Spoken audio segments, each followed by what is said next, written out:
The Big Rich Live on the Mic radio show on YouTube. Saturday and Wednesday every week. Catch that fire. Twitter at BR Live on the Mic. Instagram and Facebook at Big Rich Live on the Mic.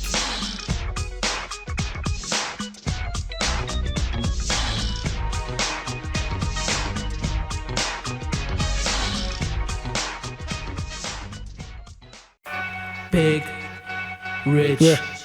Big Rich.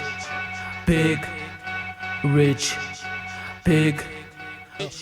So where to begin? The bipolar goon in a padded room, consumed by the coming doom. The return of Christ at noon split the world in two. Dude pursued the cool until he ruled in 2077. His life's due. The tomb of the devil erected in my room. He resurrected and reunited with the fools, the Hutus in 94 and Ouagadougou in 2016. I see the clues, the Ku Klux Klan in the form of the neighborhood.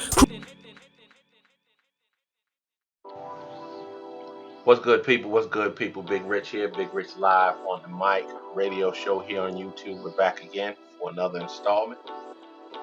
Hope everyone is blessed, safe, woke, doing what they need to do to not only better themselves, but better their community, their neighborhood, their city, their town, their country, their race, their creed, their religion, so on and so forth. Remember, we always talk about our responsibility to be a positive force in this world, in your life. You have an obligation to be the good person, to be the thoughtful person. It's hard. It takes work. You make mistakes. Just continue it on. Do what you got to do. You'll achieve it. You'll achieve it. And the world will be a better place because of it.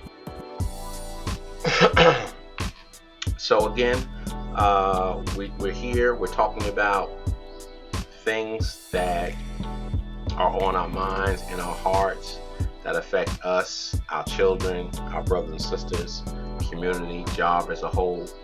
And we're bringing it all here to discuss it. You know, this is opinions. That's all it is opinions. Opinions come from the heart. You agree to disagree. We can agree and or disagree without being disagreeable, evil, nasty, bigoted, hateful. And I think that the discourse that we are seeing in the mainstream media and on social media, I think it's more so on social media because there's not too many filters on social media, you know, is a problem. And you can feel that you are being just like really overwhelmed and just feel like there's nothing that you can do, nothing that you can say to make things change.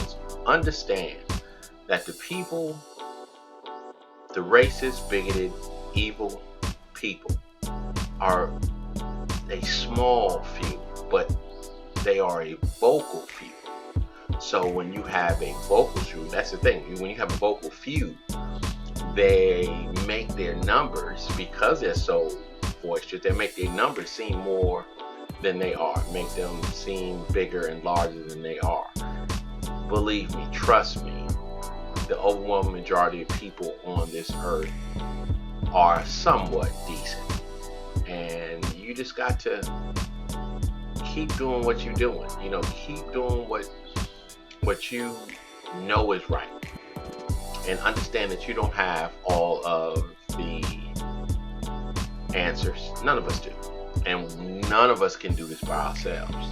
To bring a better togetherness, openness, honestness, and a more equal society, it's going to take all of us. It's going to take all of us. Give and take from here, from there.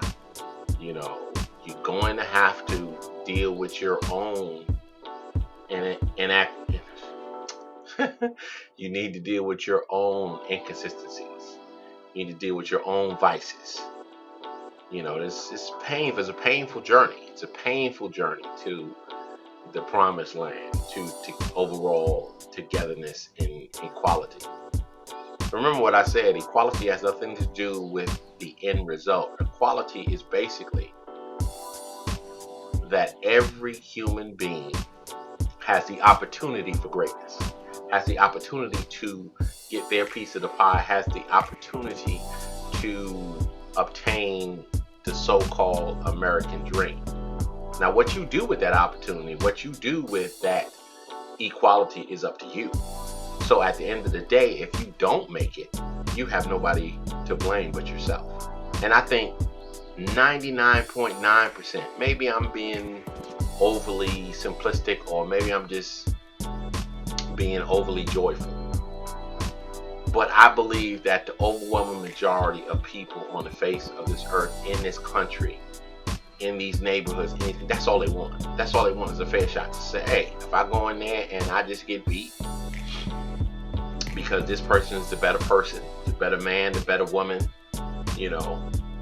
fine. You still gonna be pissed off. Nobody likes to live. Nobody likes to lose. Nobody likes to lose. Nobody likes to come in second, third, fourth, fifth place. Everybody want to be number one, and everybody can be number one. We understand that. But you'll be able to say, hey, this person was better than me. They was more qualified than me. They did a better job than I do. Not, did this person get it because of the color of their skin? Did this person get it because of their gender? Did I not get it because of the color of my skin? Did I not get it because of my gender? You know what I'm saying? So, to get away from that, to destroy this supremacist attitude, it's going to take a lot of people to peel back the layers of racism, sexism, homophobia. Just peel back the layers and really bare your soul, and try to understand why you feel the way you feel. Why certain people are treated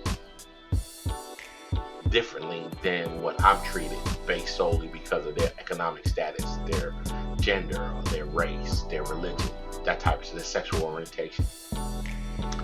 But it's something that we deal with every day, and we will continue to deal with it until we have got to the mountaintop. It might not be in my lifetime, might not be in your lifetime, the future generation. But what you want to do is you want to leave this earth, you want to leave this world, you want to leave this place better than it was before you got here. That's basically all you can try to do, what you can strive for in life. So I've gotten a lot of emails and tweets about politics, and I have purposely stayed away from politics because it's just horrible. It's horrible, but it's something that needs to be discussed. Now, we all know that we had the DNC convention last week, and then the week before that we had the RNC convention. And I'm just not even going to cover the RNC. I'm sorry. I've written back to people who have asked for my opinion on that. It is just a grease fire. A hate-filled, bigoted, closed-minded, destructive rhetoric of fear-mongering and racial division, class divisions. That's all it is. I'll say this.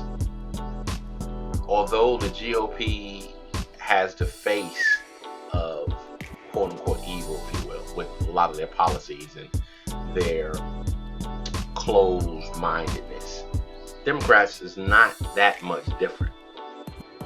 You know what I'm saying? There's a distinct difference. Don't get me wrong. There is a distinct difference, but it's not like the GOP is evil and the Democrats are angels. No. No, not when it comes to racial equality, class equality, gender equality, sexual orientation, and religious equality. Have the Democrats done more than the GOP? Heck yeah. I'm not going to sit up here and lie and say that they haven't. Heck yeah. They've done a whole hell of a lot more. But it's not enough. It's not enough. And now the Democrats have gotten to the point where, hey, well, if you don't vote for me, then it's like you voting for Donald Trump, and then you're going to let the devil in the White House. Now, let me first say, I will never vote for Trump, and I do not want him to be the president of the United States. However, I am through following a party, aka the Democrats, who have done nothing to close the gap of racial, economic, and sexual equality. Okay? You've gotten to the point now, I've gotten a lot of people who have said, hey, certain people are saying don't vote, and you got Lil Bow Wow, and you have what's that other fool who used to be married to Mariah Carey. It'll come to me, but both of them are saying they're not going to vote, and one was Bow Wow was like, I'm not going to vote because I'm mixed heritage. What the hell does that even mean?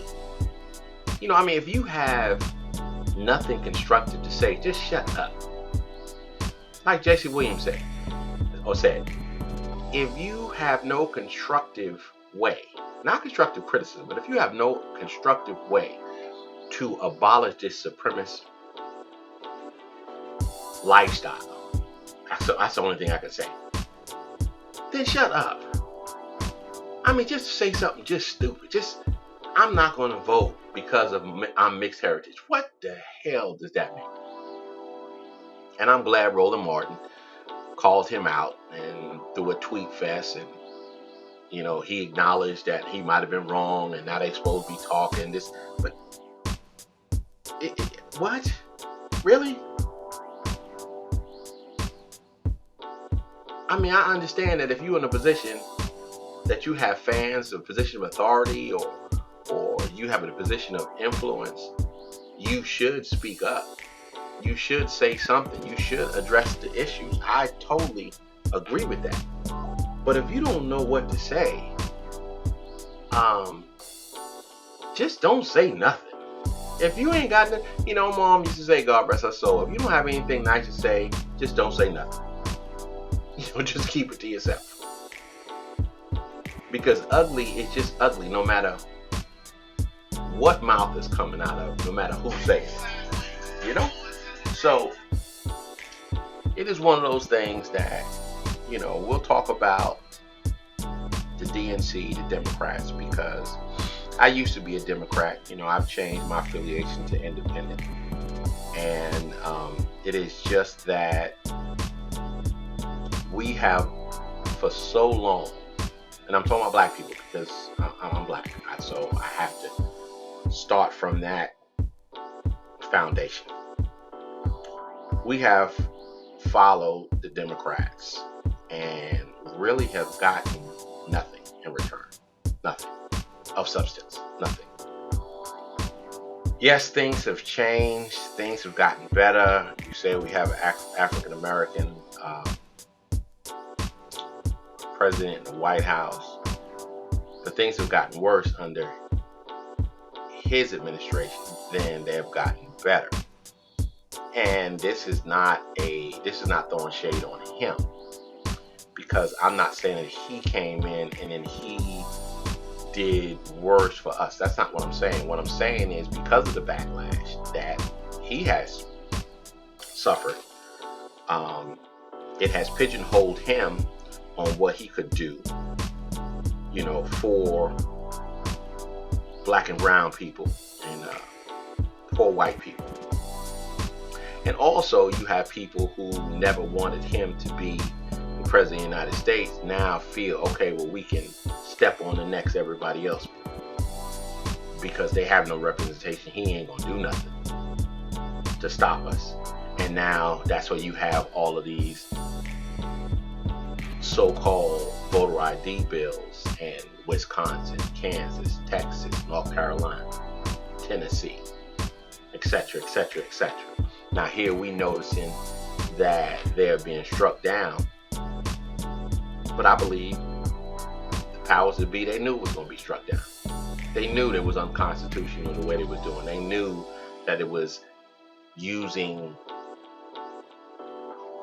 an analogy, not even an analogy, using the words that was in one of the Supreme Court justice, I want to say it's the 4th or the 5th District Court judges, appeals judges, was saying that they were done with surgical precision to disenfranchise people of black and brown and poor whites areas and communities. But I believe that they knew that this was unconstitutional, that it was getting shot down. I feel that they just assumed that it would drag on past November. And when it was repealed, or when they was forced to repeal it, the damage would have already been done. They would have taken over all of Congress. They would have been able to put another conservative Supreme Court justice on the bench, on the Supreme Court, and so on and so forth. So this is like a blow to them that here it is in the beginning of August. These laws are being shot down, and now they have to scramble. Mark my words, I will not be surprised if they will appeal. The Supreme Court probably won't hear it, but if they do hear it, they'll co-sign the appellate court or the lower court's decisions, and then those states will say, like they said last time, oh well, we don't have enough time to put it back the way it was, so what we'll do is we'll just go through this election process and then we'll go ahead and change it afterwards. Excuse me. So I got off on a little tangent there, but I'm just basically trying to peel back the layers of the DNC convention, Democrats as a whole, why I officially changed to independent, and my thoughts about voting and what I'm going to do in November. I'll put it out now. I have gone from not voting at all, or not wanting to vote at all, to, okay, well, I just won't vote for president, but I'll vote for all of my local elections. I'll vote for senators, that type of stuff right there. To, okay, well, shoot, if I'm in a swing state, which I am in Florida, that I would pinch my nose and vote for Hillary to make sure that the likes of Donald Trump doesn't get in the White House. But I go back and forth. I'm very confused about it because Hillary Clinton is no body to, be put on a pedestal like she's done a whole lot, for the base of the Democratic Party. The base of the Democratic Party. See, if you think about this, let's roll back maybe after President Barack Obama had won in 2008. Right after that, you notice it was 2 years that basically the Democrats held both houses in Congress, and they had the presidency. They had a supermajority, and they did nothing with it. Nothing. They did nothing with it. Now, a lot of that goes on the shoulders of Barack Obama. Excuse me, sorry. Goes on Barack Obama because he felt that he could, the kumbaya, like the GOP was going to help him out and meet him halfway. So he would be like, okay, well, I'll give you all of this.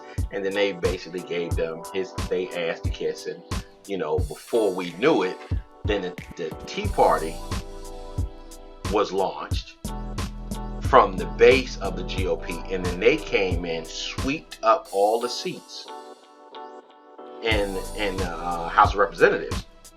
And then that bled over a couple of years after that, bled over to the upper chamber, the Senate, and now they hold both chambers of Congress.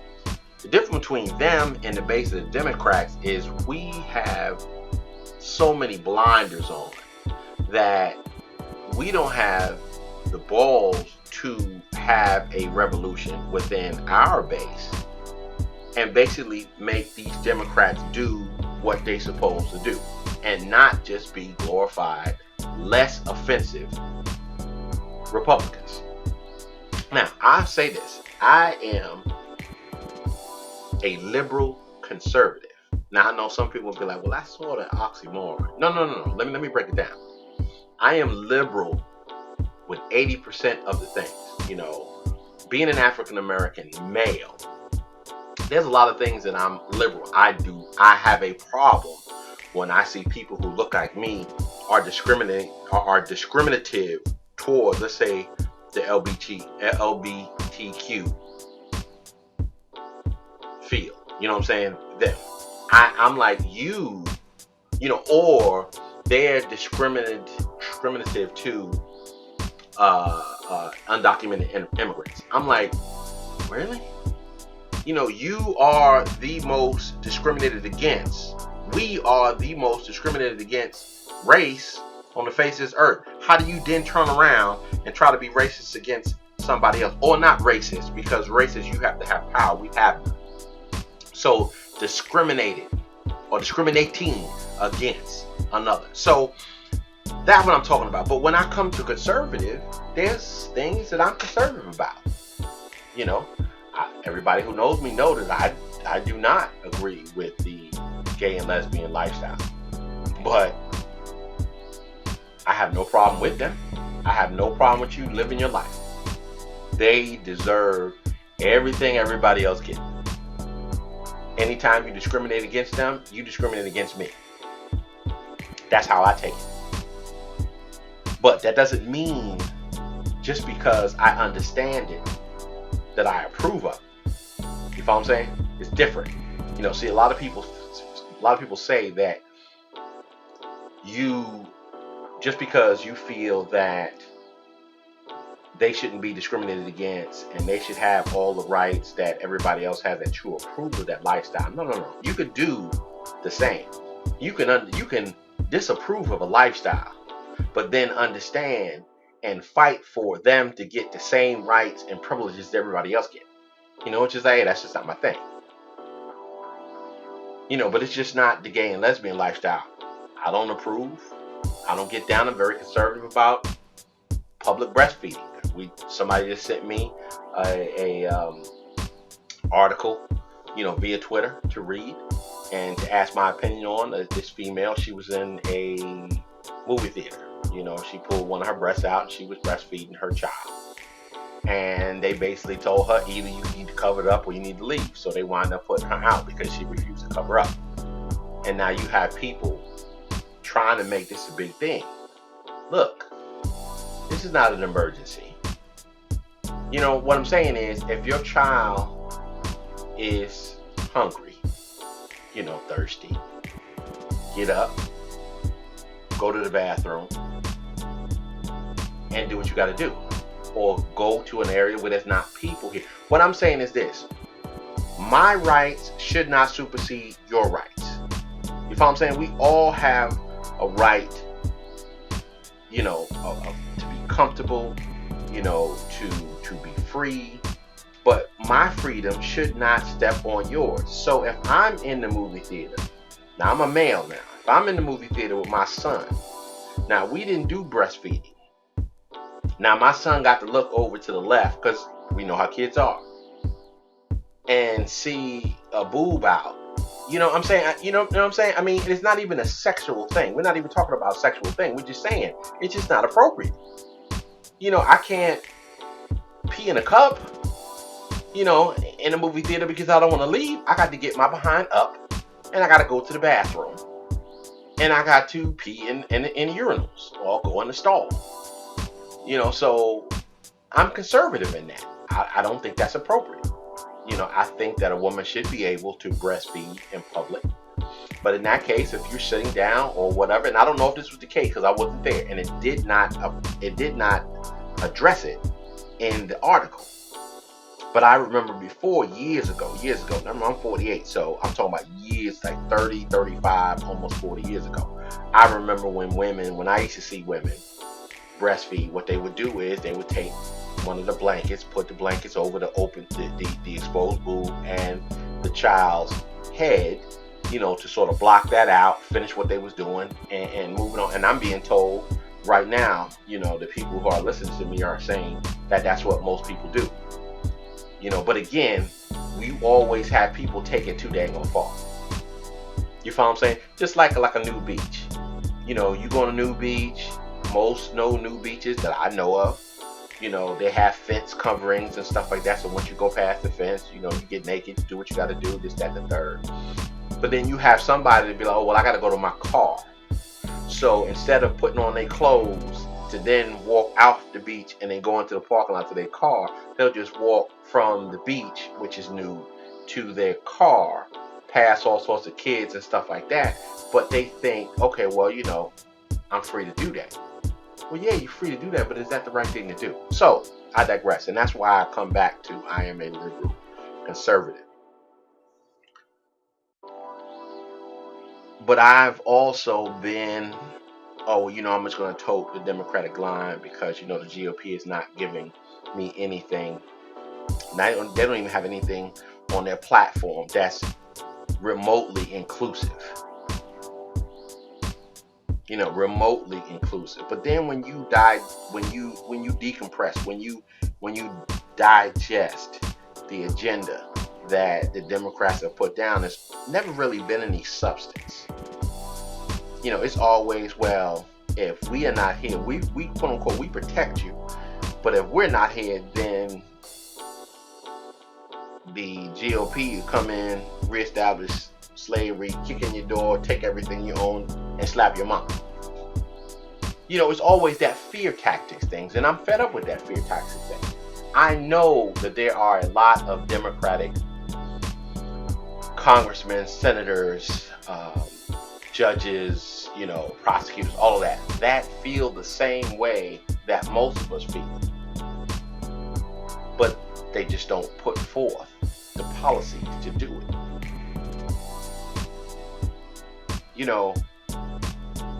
Democrats are weak. And I hate to say that, but it's true. You think about it. I keep wanting to say Newburgh, but Newtown, after the Newtown massacre, when all them babies was killed by this nut with a gun, you had 90, I want to say, and I might be off, a percentage or something, but it was, I want to say it was over 90% of the United States was like, this needs to stop. Let's do comprehensive, universal background checks, and let's keep these guns out of these people. And the GOP and NRA filibustered and shot down every bill, every conversation, every study to make that happen. And what did the Democrats do? Nothing. Rolled over like some mangy dog, exposed their belly, and slithered away, even when they had the supermajority. This is what you ask yourself. You have a super majority. Basically what that means is you got a majority. You have more than enough votes in the House of Representatives. You have the super majority in the Senate, so you can stop a filibuster. And then you have the President of the United States, who is a Democrat. They could have got comprehensive, universal background checks done in 2008, 2009. But they didn't. They squandered it. So now what they want is, help us regain the House of Representatives. Help us regain the Senate. What the hell did you do when you was in charge of those two bodies? What did you do? Nothing. One thing that I respect, and it's very little that I respect about the GOP, not some of his members, because I have friends who are GOP members. I'm just talking about GOP as a whole, the brand. One thing you have to respect is that they are strong and loyal, and they are hawks to conservatism. Now, I know you talk to some of my people who are part of the GOP, black and white, and they say there's inner struggle. In any family, in any organization, you have struggles. You have certain disagreements, okay, and you have certain factions within the entire organization and stuff like that plot against each other. That's how it goes. Anytime you add more than one human to any equation, you're going to have some issues, sometimes more than others. But as a whole, it's like I use this analogy. I love my sister. I love my brother. We fight. We argue. We talk trash to each other. When we were young, we might have jumped on each other. I can't even remember what we did. That's how long it is. But you can't say nothing about my sister. You can't put your hands on my brother. You follow what I'm saying? And that's how the GOP is. The Dems, they squander stuff. They do things that are symbolic instead of substance. So I say this is what I say about people who have inundated my DMs and our email address talking about we have to vote for Hillary. I was tasked by Dr. Boyce Watkins a couple of days ago, and now I'm going to task my audience. What he said was this here. I want you to tell me why I should vote for Hillary Clinton now, just like right now, before making her do anything. Why I should vote for Hillary Clinton for President of the United States without A, using Donald Trump, the GOP, or that my ancestors died to allow me to vote. Because all three are true, but none of them shows me policies that are going to be put in place to better everybody else's life. You feel what I'm saying? If you can't tell me why I should, and all of my other readers, followers, stuff like that, the audience, if you can't tell me why I should vote for Hillary Clinton without using one of them three, I'm not trying to hear what you got to say. I'm not trying to hear what you got to say. Hillary Clinton was not a crusader. I mean, now granted, she was a crusader for women. I've said this on Twitter after the RNC, when you had females that were up there just basically just dogging her out. And I remember posting on Twitter, and I was like, this is a fellow woman. And regardless of whatever you say about her, and I don't like her. I don't like her politics. I don't like her demeanor. But this is a strong woman. A strong, intelligent woman. Okay?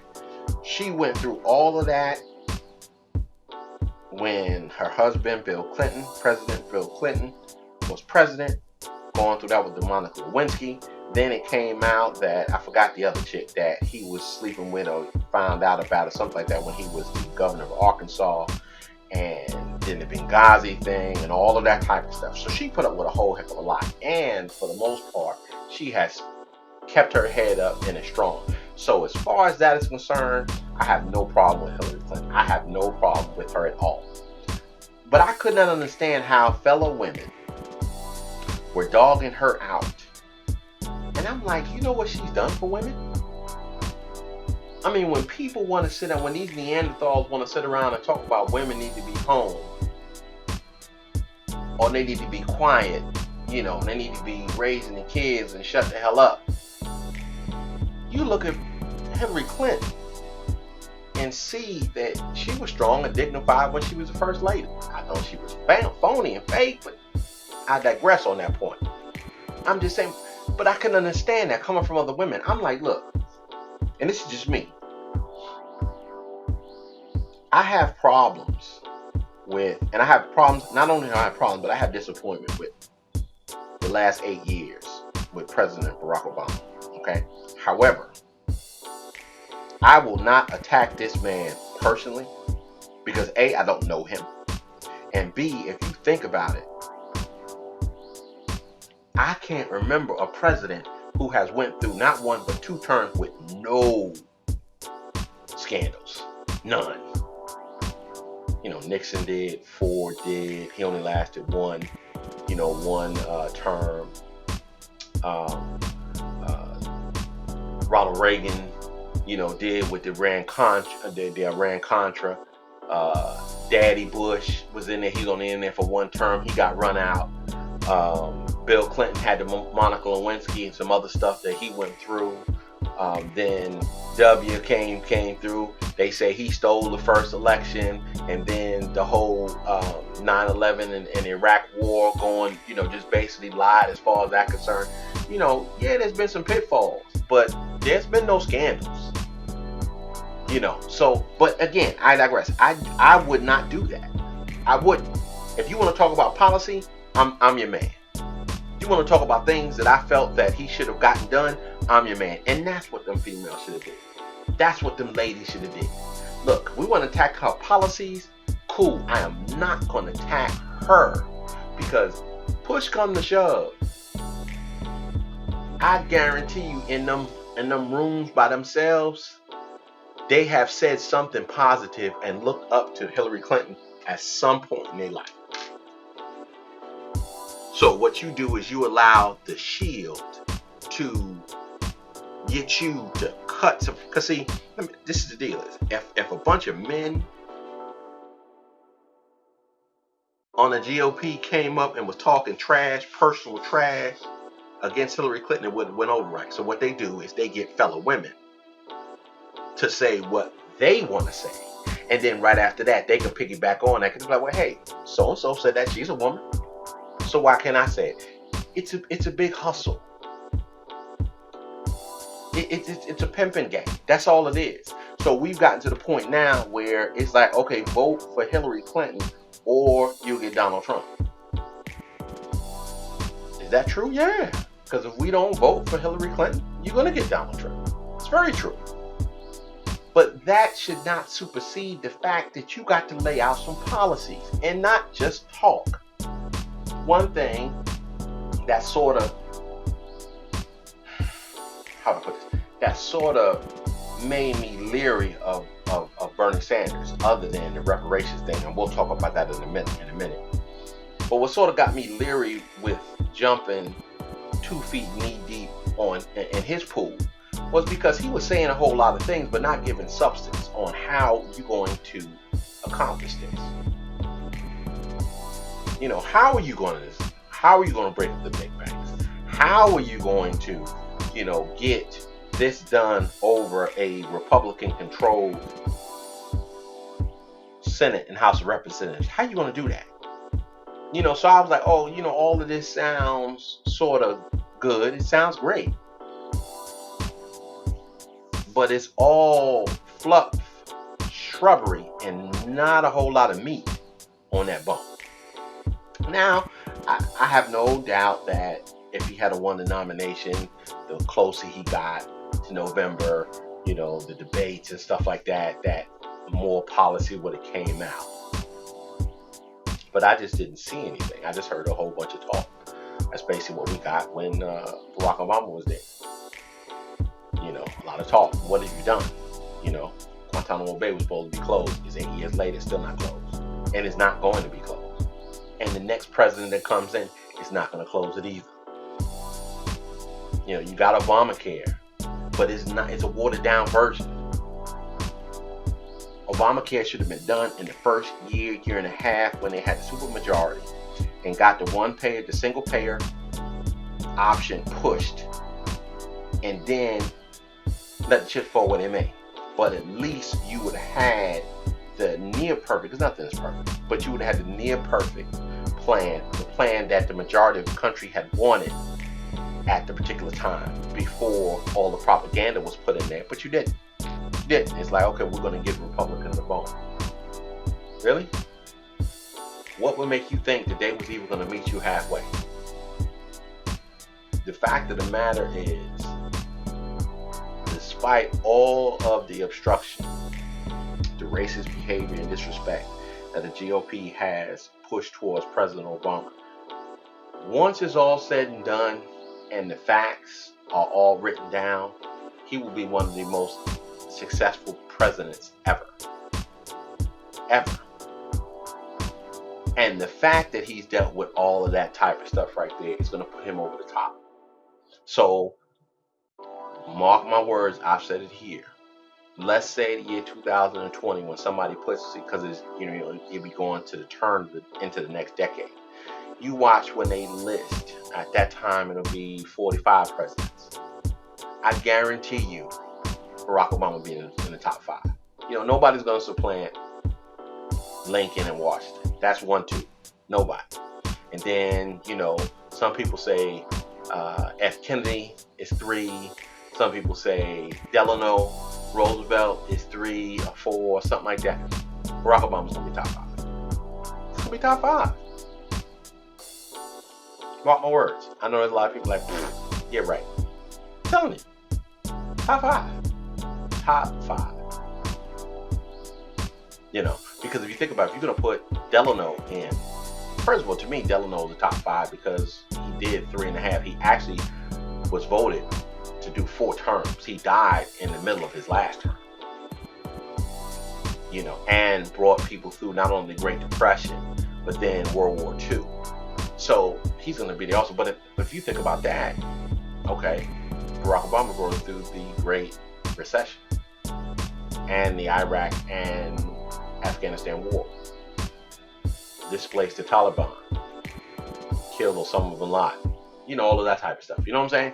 So if you going through the same thing, that's top 5. But anyway, this is not a conversation on the president, at least not individually. But getting back to the DNC, looking at the people who came up and spoke, very articulate. I agree with a lot of things that were said, but it was just not a lot of substance. I like the fact that they was the anti-RNC, where the RNC was fear-mongering and basically America ain't shit. The DNC is like America is the greatest country on the face of this earth, and I truly believe that. I really do. But you also got to think about it. This country is ripped with racial injustice, racism, bigotry, and supremacy. But it's still the greatest country on earth at this particular moment. Where else you trying to go? I don't, my daughter is going to go to Senegal. She said that's where she wants to go, and we're going to plan a trip within the next couple months to go and spend a week there and just see, the roots and the foundation, of our people and stuff like that, but other than that, where you trying to go? Where you trying to go? You have to pick up your pitchfork, put your hat on, put your boots on, and you got to make it work. You got to make it work. Everybody has to pitch it. Everybody got to grab their shovel and do your thing and understand who the true enemy is. The true enemy is not another race. The true enemy is not the people who you feel are being told are getting entitlements that they don't deserve. The true enemy is the 1%. Those are the two. But you think about it. Remember I said this like 3 or 4 shows ago. The top 79, I think it was, 74, 79, 75, the top richest 70-something odd people got more wealth than the bottom 3.6 billion people. That is stone ridiculous. You ask yourself, when is enough is enough? So that's what I talk about, knowing who your true enemy is. Know who the person or people or congregation or whatever you want to put it. Know the true ones who are keeping you down. That is your thing. And if the Democrats don't do what they need to do and put together policies that will help and close the wealth gap,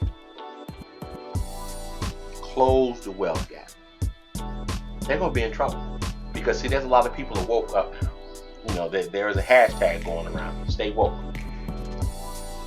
I wasn't woke. And I've said this before. There's no shame in my game. I do this. This radio show is fun. It's informative. But it's also therapy for me. Because I've had a great life. And I haven't done everything that I needed to do to reach back. I'm doing it now. And I will continue to do that until I leave this earth. But if I can talk to people who are listening to the sound of my voice, and they can think, you know what? I'm the same way. I need to now get woke. You have awakened me. Because let me tell you something. None of this, you know, I made up. I'm not reinventing the wheel. I'm getting this from other people. I'm getting it from the Tariq Nasheeds, the Umar Johnsons, the Boyce Watkins, the Francis Cress Wilson. I'm sorry. You know, the Cornell West, the Dr. Tyson, you know, the other scholars, you know, the Jeffrey Kennedys, all of these people who are out there in these streets doing what they need to do have become scholars, and now they're imparting their wisdom, and all I'm doing is trying to pick it up, and I'm trying to put my little flavor with it and keep it moving.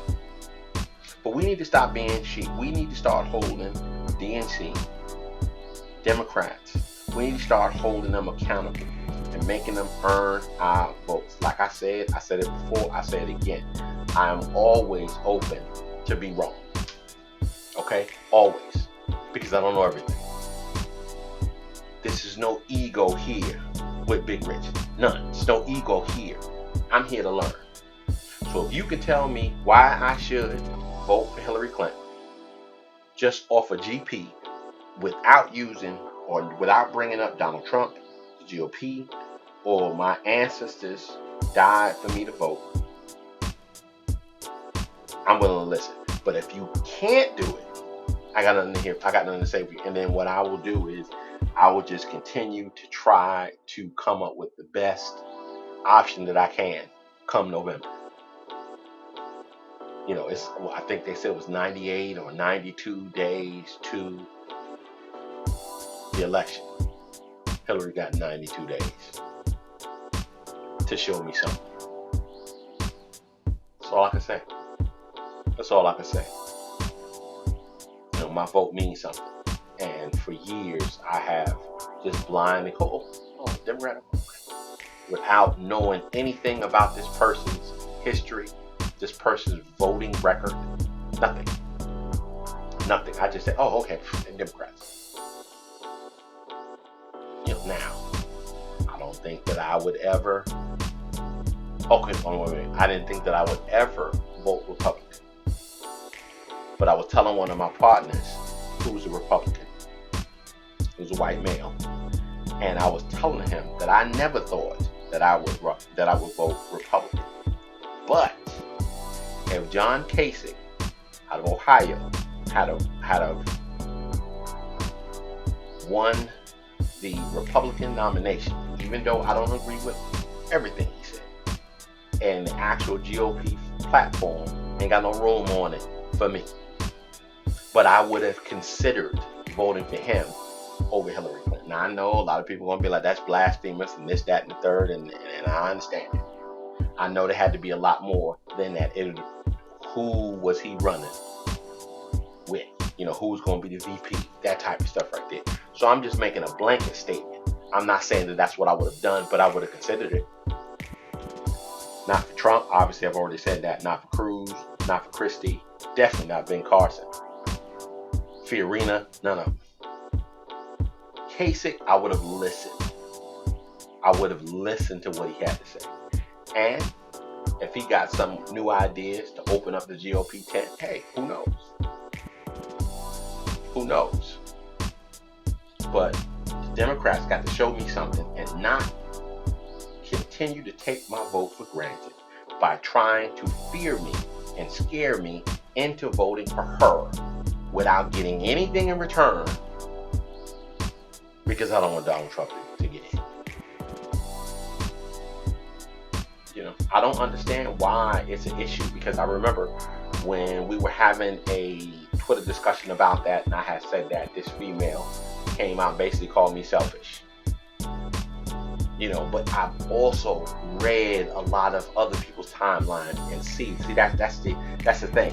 You know, if you say that you don't want to vote for Hillary Clinton, they always, well, then that means you're going to vote for Trump. That means that even if you don't vote at all, you're voting for Trump. No, why don't you then say, okay, well, what do you need? What are you looking for? And then we have a discussion, and we all go to Hillary and say, look, you want these votes, this is what you got to move to. You got to lean a little bit more left. She's a centrist. And some people say center right, which I got a problem with that. Big banks, wars, TPP, all that type of stuff right there. You know, I got sucked in. And again, when Bill Clinton was running, I got sucked in with just like a whole lot of other people. When he was on Arsenio Hall playing the saxophone, oh man, you know, this first quote unquote black president, you know, he's on Arsenio Hall, this, that. Not even listening or paying attention to any of his record. And what happened? He, along with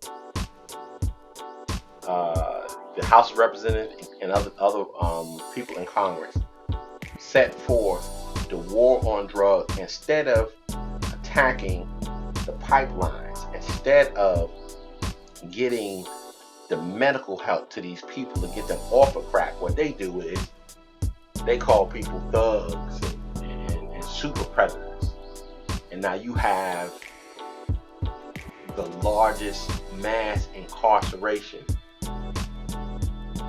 doctrine. That's what I even call it. I don't even call it a program. I don't even call it a law. It's a doctrine that puts money in the hands of greedy capitalists on the backs of the less fortunate.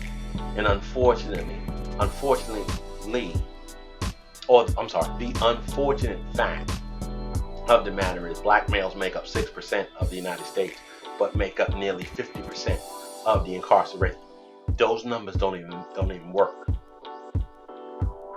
So then that's when you understand how people will come up and say, oh well, blacks are prone to criminality. Just look at how many of them are in jail. But then when you unpack that, remember when I said when we first started this show, when you unpeel that onion and you start looking in, you understand that those black males are doing the same thing that white males are doing. But white males are getting either not arrested, not stopped, not convicted, not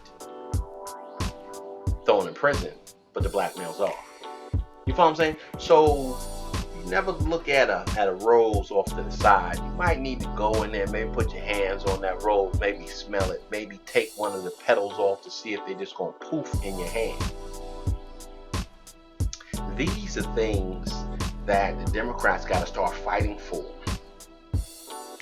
and start doing something about. Because see, like the man, I've heard, you know, Kyle from Secular Talk and the Young Turks and all of them, they'll sit up there and say that all non-drug offenders need to be released now. That would be great. That would be great. But what are you going to do with them? They have no skills. Most prisons, especially the new prisons, have no GED or college degree programs whatsoever. You know, you have wardens that don't believe in rehabilitation. They believe in hard labor. So you have, like in Louisiana and Texas, you don't have them to go to high school and get their GEDs, or go to college and get an associate's, or a bachelor's degree. What they do is they out on a chain gang, working for pennies, a hard day's work, pennies. While the stuff that they're producing is being sold for dollars, which will then in turn fill the coffers of the powerful and the greedy. So what do you do with that? I feel if you're going to make somebody work, then you make somebody go to school. You work or you go to school. You're here for 10 years? Okay. You should leave out of here. Okay, you're here for 10 years, it's a 10-year spot. You don't have your GED. Okay. You should leave out of here with a master's degree. Now, that doesn't necessarily mean that you're going to get a job, because you've still been in prison and you still got to put that down. But my thing is, and this is just me,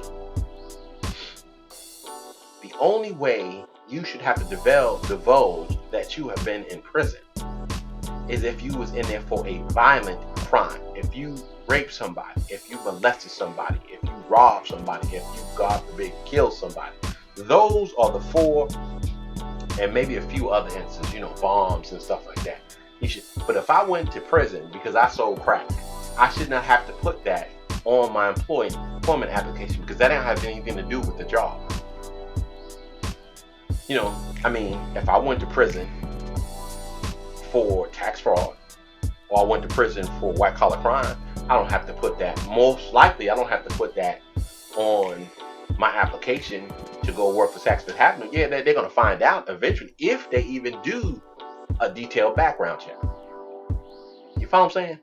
So these are things that they're going to have to bring to me in order for me to vote for them. Period. Point blank. And I don't think that that's being selfish. I don't think that that's being ignorant. I don't think that that's being disingenuous. It's like, hey, my vote matters. My vote counts. And if you don't want to do what is going to help not only me, but my community and the country as a whole, you won't get my vote. And unfortunately, is at a time where, you have a buffoon on the other end that none of us would want to go to sleep at night knowing that he has his finger on the button. But maybe this might be that time where you can be like, hey, I got some leverage here. You're going to come to the table open-minded, and we're going to put together an agenda that is going to close the gap, that's going to attack and address racism and bigotry up front in its face. And then we're going to push technology. We're going to push inclusiveness. We're going to see, my thing is this. I've never understood how, when you have a product, okay, you have a product, and you are not selling it to the masses, but the only people who are in the positions of authority that can put these out look like you. I don't understand that. I really don't. Yeah, in the 40s, the 50s, the 60s, the 70s, the 80s, the 90s, it worked out. We're in the 2000s. People are now beginning to be woke, and they're like, well, hold on. We done, drank the Kool-Aid, and now we're in a position where we're helping you put your kids through school. You got 3-4 Lamborghinis and a bunch of Range Rovers on us, but you have nobody representing us at all. It's not like I'm gonna give back anything like that. You remember that thing? I want to say it was the 90s, or maybe it was the 80s, when Tommy Hilfiger was saying that his stuff wasn't made for black people, but yet and still at that time, black people are making up a large percentage of his gross every year. You follow what I'm saying? It's just, was he right? Yeah. When he first thought about it, he probably wasn't thinking about black people. But the fact of the matter is that black people gravitated to your particular product. Okay, well, cool. Now this is what we got to do. We'll change it a little bit, bring some people in from the community and stuff. Maybe they can then build up another brand that we could push to them and really get in. Cause you talking 1.5 trillion dollars of spending that we do every year. That's a lot of bread. That is higher than at least half of the world's, individual countries' GDP. That's a lot of spending power, but we just ignorant. We don't, we sheep. We sheep. They tell us we got to do that and we do it. We need to get out of that. Stay woke. Stay woke and demand what you owe. Now, my time is almost done, and I shall appreciate the attention and the questions and the tweets and stuff like that. I appreciate it 100%. But we're going to talk about go back to what I was saying with Bernie Sanders when we talk about reparations. And I've been asked about this at least 50 times, and we're going to do a show on that and what it means. But what I will say is, I agree with it 100%. There is a debt owed by this country to African Americans. Slavery, Jim Crow, redlining, so-called war on drugs. I'm sorry. That's what it is. That's what it is. And it's coming from me. I don't want no reparations. I don't need any. I've had a good life. But there is a debt owed. You pay what you owe.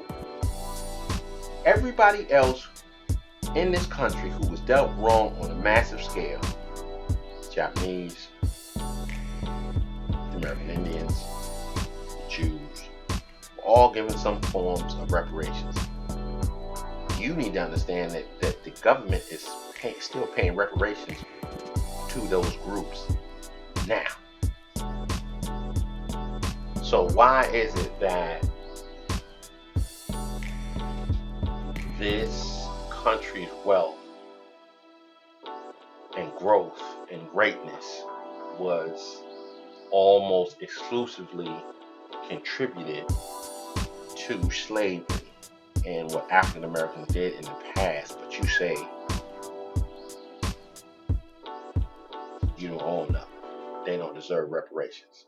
One thing that Bernie Sanders said, that it would be divisive. Okay. What does that mean, to be divisive? What does that mean, that it be divisive? The country's already divisive. If you start explaining people what this is for and the reason for it, it doesn't have to be money. I remember, I want to say it was President Obama was saying something to the fact that, if, when you talk about reparations, it would basically bankrupt the nation, if you talk about it on a monetary scale. Nobody's talking about that. I don't know how you even address that. I don't know if it's the taxes. I don't know what it is. But there is a debt owed, and it needs to be repaid. And anybody who don't even want to have that discussion, and you're in a position to where you want my vote, we have nothing to discuss. Nothing. We have nothing to discuss. So that was just a little taste on that. We'll talk about that in a couple of shows. Next show is going to be brotherhood and the role of the father in the home, and I will have guests. I have one guest, maybe two guests. If we do the two guests, it's going to be like a part one and part two. It'll both be, part one will be Saturday, part two will be Wednesday. But my uncle, who is one of my idols, Clifford Hollingsworth, he's going to call in, and we're going to chop it up with him. And one of my best friends, James Ray, will be in studio with us, and we'll chop it up with him, and we'll basically dissect what manhood is, what brotherhood is. And I'll roll within the home, and I'm not talking about black men. I'm just talking about men in general. What is it to be a man in your home? What is your responsibility? That type of stuff. So we're going to have a good time with that. We're going to chop it up for an hour and a half. That might be a long show. I was thinking if I can get both of them on, because like I said, one is going to be in studio, so that's going to be fine, but the other one has to call in, so we have to work that out. But if I can get both of them to do that for the next show, then what I'll just do is it won't be a part 1 and part 2. It'll just be like almost an hour and 45 minutes to a 2-hour show, and we'll have just a blast, kicking it and talking trash and laughing and just being, clowns like we are. But look forward to that. Hopefully, it'll be videotaped. We'll have to. We just waiting on some equipment. I know the last show was supposed to be on videotape, and so was this one. But the video machine we was looking at, it's older video. It's not HD. Once we shot it and chopped it up and rendered it, when I looked at it, I was just not impressed. I really wasn't. It was like, I just couldn't put bullshit, out. I just couldn't. So I apologize for that. Just keep hanging in there with us. And hopefully we're just waiting on, we actually have the video camera. We're just waiting on some on-scene mics so that, we're not using one mic and stuff like that. We're making sure that we can, get it together and get it as professional as we possibly can, because I expect a whole lot. If I can't do it right, I'm not going to do it at all. So that's why I wind up not posting that show. Matter of fact, what I did was we recorded it like we did this show, and then we also used the video machine. So I basically had 2 formats of the same show. But when I sat down, like I said, when I sat down to actually look at it, and I was just not happy. I was not happy at all. So I wind up just going ahead, keep the same format, and that's what we did today. So hopefully for Saturday's show, you guys get to see us, in the studio acting up and doing what we do best. So as always, stay blessed, stay safe, stay informed. I shall see you later. Big Rich here, Big Rich Live on the mic. Radio show here on YouTube. Appreciate you. Peace.